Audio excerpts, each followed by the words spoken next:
Dich gibt es wirklich? Anni, kommst du bitte? Ich komm schon. Stell dir vor, du ziehst um. Mitten aufs Land. Ich hasse dieses Kaff. Du kennst noch keinen. Suchst du dir bitte einen Platz? Neben Lorenz ist noch einer frei. Ich weiß, Anni, das ist alles nicht so einfach. Neue Schule, neues Zuhause. Aber du darfst nicht gleich ausrasten. Frag nicht. Es war toll. Ich liebe es hier. Und deine Eltern sind total schräg. Wann kriege ich mein Pferd? Was? Papa hat gesagt, wenn wir umziehen, dann kriege ich ein Pferd. Also wir haben gesagt, wenn die Gärtnerei gut läuft, dann bekommst du ein Pferd. Und genau dann, wenn du damit gar nicht rechnest, wird auf einmal dein größter Traum wahr. Ponyherz? Du bist wirklich Ponyherz. Willst du, dass ich auf dir reite?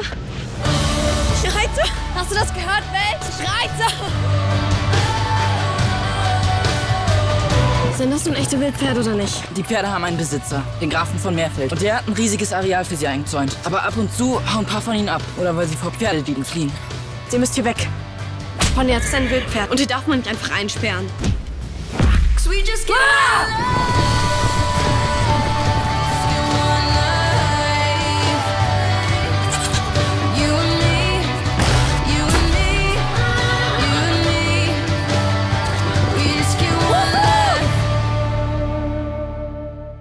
Entschuldigung, ich habe mich verfahren. In Großhottendorf. Ja, groß.